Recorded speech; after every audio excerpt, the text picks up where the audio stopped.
দেশ তখন পরাধীন, ব্রিটিশ শাসনের ভারে ক্লান্ত ভারতবর্ষ। বিদেশি পণ্যের দাপটে হারিয়ে যাচ্ছিল দেশীয় কারিগরির গর্ব আর মাটির গন্ধে মিশে থাকা আত্মমর্যাদার ঐতিহ্য। কিন্তু ঠিক সেই সময়েই এক তরুণ বাঙালি নিজের হাতে গড়ে তুলেছিলেন এক ইতিহাস। একটি চিরুনি থেকে শুরু হয়েছিল স্বদেশি শিল্পের নবযুগ।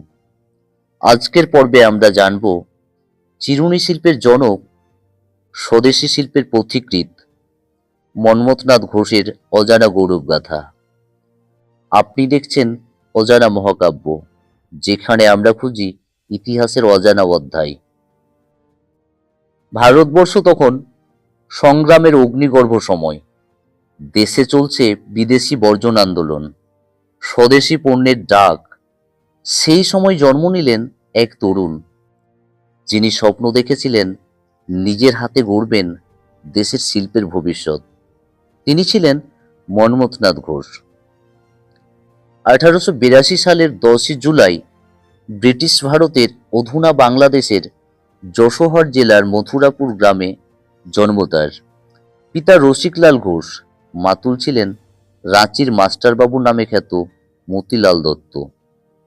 ছাত্রাবস্থায় 1905 সালের স্বদেশী আন্দোলন তার জীবনে এনে দেয় এক বিশাল মোড়।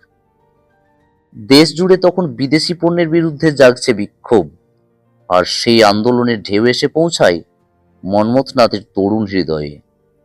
তখনই তিনি ঠিক করেন দেশের মাটিতেই গড়ে তুলবেন দেশীয় কারখানা, দেশীয় পণ্য, দেশীয় গর্ব। তার এই স্বপ্নে দিশা দেখান আচার্য প্রফুল্লচন্দ্র রায়। রায় সাহেব বলেন, বিদেশে যাও, শেখো, তারপর দেশে ফিরে স্বদেশী কারখানা গড়ে তোলো। সেই পরামর্শ মেনে 1906 সালে মন্মথনাথ ঘোষ পাড়ি দেন জাপানে। ভাবুন তো, এক বাঙালি তরুণ, তখনকার দিনে একা বিদেশ যাত্রা।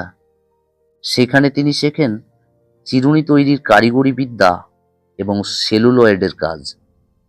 বহু কষ্টে, অদম্য ইচ্ছাশক্তিতে, দিনে কাজ আর রাতে শিক্ষা, এইভাবেই গড়ে ওঠে তার মাটির টান মিশে থাকা জ্ঞান ভিত্তি। দেশে ফিরে তিনি গড়ে তোলেন সেই স্বপ্নের কারখানা।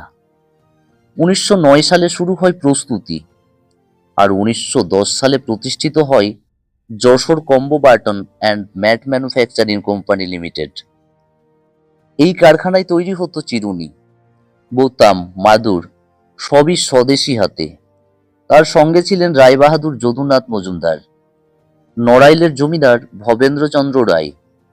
অর্থ সহায়তায় পাশে দাঁড়িয়েছিলেন কাশিম বাজারের মহারাজা মনীন্দ্রচন্দ্র নন্দী এবং বর্ধমানের মহারাজা বিজয়চাঁদ মহাতাব। তখনকার দিনে এত বড় উদ্যোগ নেওয়া সত্যি এক দুঃসাহসিক কাজ, কিন্তু মন্মথনাথ ভয় পাননি। নিজের শ্রমিকদের সঙ্গে কাঁধে কাঁধ মিলিয়ে কাজ করতেন। এমনকি মাসে মাত্র 75 টাকা বেতন নিয়ে দিন রাত পরিশ্রম করতেন। তিনি শুধু কারখানার মালিক নন, তিনি ছিলেন কারিগর, শিক্ষক ও পথ প্রদর্শক। তার পরিশ্রমে তৈরি যশোর চিরুনি হয়ে ওঠে বিশ্বমানের পণ্য। গুণমানের দিক থেকে এই চিরুনি বিদেশি পণ্যকেও টেক্কা দেয়।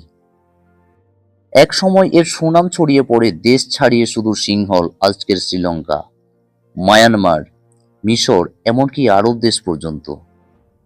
যশোর চিরুনি হয়ে ওঠে ভারতীয় স্বদেশী গৌরবের প্রতীক।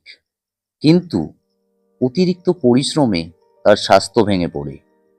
তাই কারখানার ভার তিনি তুলে দেন তার ভাই ফণীভূষণ ঘোষের হাতে এবং নিজে চলে আসেন কলকাতায়। কিন্তু এখানেই থেমে যাননি তিনি। 1919 সালে আবারও প্রতিষ্ঠা করেন নতুন শিল্প প্রতিষ্ঠান, ওরিয়েন্টাল মেশিনারি সাপ্লাই এজেন্সি, যা পরবর্তীতে হয় ওরিয়েন্টাল মেশিনারি 1919 প্রাইভেট লিমিটেড। এখানে তিনি ছোট বড় যন্ত্রপাতি, কলকবজা, দেশলাই কারখানার মেশিন তৈরি করতেন। দেশীয় বাজারে এই প্রতিষ্ঠান বিদেশি যন্ত্রের বিকল্প হয়ে ওঠে। অনেক বিদেশি কোম্পানির একমাত্র এজেন্ট হয়েছিলেন তিনি, কিন্তু তার লক্ষ্য ছিল না মুনাফা, ছিল দেশের শিল্পের উন্নতি। 1933 সালে দ্বিতীয়বার জাপান গিয়েছিলেন দেশের সুলভ মূল্যে যন্ত্রপাতি আনানোর উদ্দেশ্যে। তার স্বপ্ন ছিল কলকাতাতেই চিরুনি তৈরির মেশিন তৈরি করবেন। সেই উদ্যোগও নেন তিনি মানিকতলা অঞ্চলে। শিল্প উদ্যোক্তার পাশাপাশি তিনি ছিলেন শিক্ষানুরাগীও। বাংলার যুবকদের কারিগরি শিক্ষার জন্য গড়ে তোলেন ক্যালকাটা টেকনোলজিক্যাল কলেজ এবং চুঁচুড়া কৃষি বিদ্যালয়।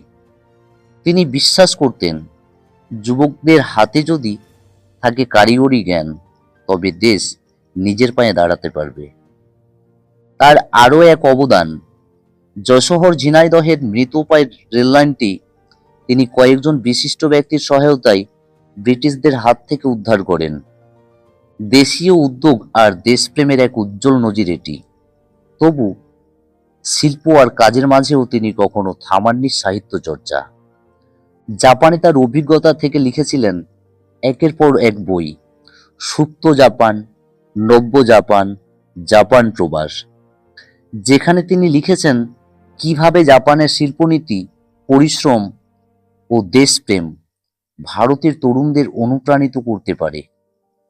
এই অসামান্য অবদানের জন্য তিনি লাভ করেন বিদ্যা বিনোদ উপাধি। 1944 সালের 20 মার্চ কলকাতায় শেষ নিঃশ্বাস ত্যাগ করেন এই মহামানব মন্মথনাথ ঘোষ। তার পুত্র ছিলেন খ্যাতিমান সাহিত্যিক কুমারেশ ঘোষ। আজও যখন আমরা স্বদেশী শিল্পের কথা বলি, তখন এই নামটা উজ্জ্বল হয়ে ওঠে। একজন বাঙালি যিনি নিজের হাতে লিখেছিলেন দেশীয় শিল্পের নতুন ইতিহাস। একটি চিরুনি, এক মুঠো সেলুলয়েড আর এক অদম্য দেশপ্রেম, এই তিন জিনিস দিয়ে এক বাঙালি বদলে দিয়েছিলেন ভারতের শিল্পের ইতিহাস। আজও তার নাম উচ্চারিত হয় শ্রদ্ধা ভরে। মন্মথনাথ ঘোষ স্বদেশী শিল্পের জনক। তিনি দেখিয়েছিলেন দেশীয় মেধা আর পরিশ্রম একসাথে থাকলে বিদেশের ওপর নির্ভরতা নয়, আমরাও গড়তে পারি আমাদের নিজের গর্বের শিল্প। এমনই অজানা অথচ অনুপ্রেরণাদায়ক গল্প জানতে সঙ্গে থাকুন অজানা মহাকাব্যর সঙ্গে। ভিডিওটি ভালো লাগলে লাইক, শেয়ার এবং সাবস্ক্রাইব করুন, কারণ প্রতিটি লাইক, প্রতিটি শেয়ার আমাদের অনুপ্রেরণা যোগায় আরও অজানা ইতিহাস আপনাদের সামনে তুলে ধরতে। পরের পর্বে আবার দেখা হবে এক নতুন অজানা মহাকাব্যর গল্প নিয়ে।